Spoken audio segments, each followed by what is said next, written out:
Hello and welcome to this video. There is this skill that I want to quickly share with you.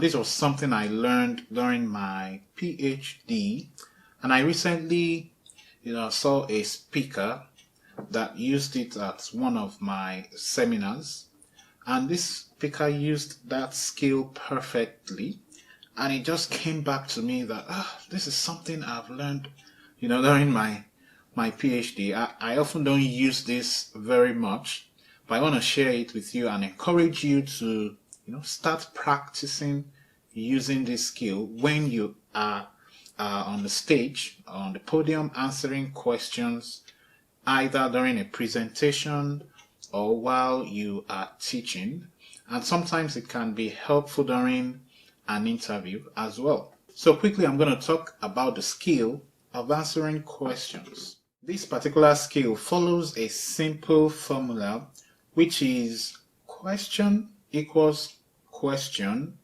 plus acknowledgement plus answer, parenthesis plus 1, plus confirmation of satisfaction. And I'll explain what all this means.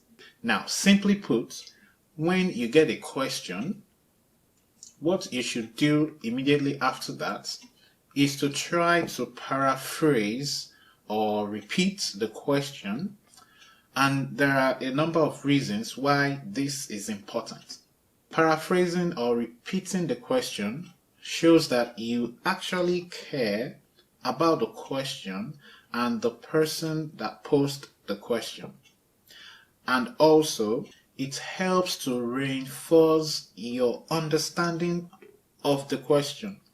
Because many times you see people give answers to another question that was nothing related to the original question, because they did not really have a full grasp of what the question entails. So paraphrasing the question can help you understand the question better.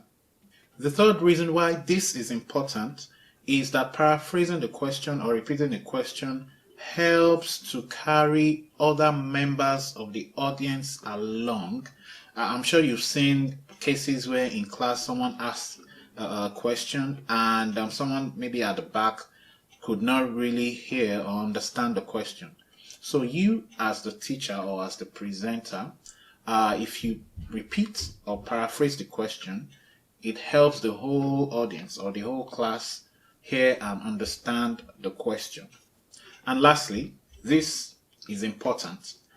Paraphrasing or repeating the question gives you some time to actually think over the question while you are trying to repeat the question.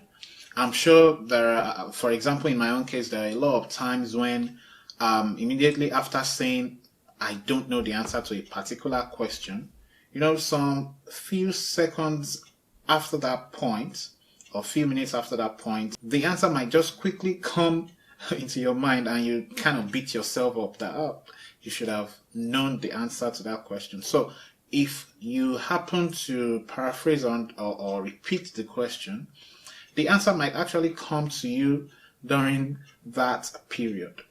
So it's important that you try to paraphrase or repeat the question. Now, after repeating the question, like we said, the next thing is to acknowledge the question. Basically, what acknowledgement does is to make the person who asked the question feel good or feel better about themselves for posing that question by saying something like, that is a very thoughtful question, or that's a very good question. Now, after this, the next thing you want to do is to provide the answer to the question if you know the answer to the question.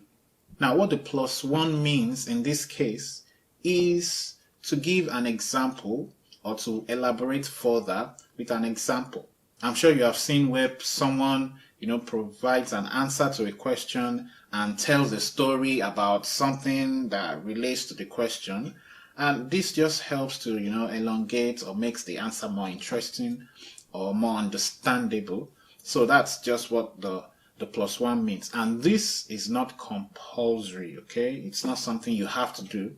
the main or the important thing is to provide the answer to the question. Now, if you do not know the answer to the question, what you should do is to promise that you will go back and do your homework, especially if you are teaching, if you are in a class or teaching a class, is to say something like, well, that's a very good question. I'm not sure of the answer right now, but what I can do is to check up on that, and I'll come back next class to give you an answer to that. That is a good answer to a question that you do not know. It shows that you actually, thought about it and you are not just sure of the answer. So it's better to be honest than to give a wrong impression of yourself by giving a wrong answer. That's not very professional.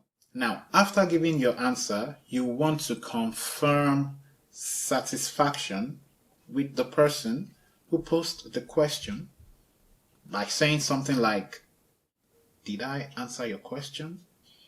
Or was that a good answer to your question? Or was that satisfactory for you? Things like that ensures that the person who posed the question is satisfied with your answer, and everybody goes home happy. Now, another advantage of this method overall is that it helps you, shorten the amount of questions you can take in a particular session or a class. I'm not sure if that's a good thing or a bad thing, but at the end of the day, if you are the type that, you are always nervous when it comes to questions, using this approach will help you reduce the number of questions you can get in a particular session. I probably should not say that, but it helps, just so you know. Now, of course, you would not be able to use this after every single question that you will get in your professional life, but it's good practice if you can try to use this once a while, as like I said earlier, it helps to endear you as a speaker to your audience. It helps to kind of improve that connection between you and your audience. And of course, it makes you look like a professional.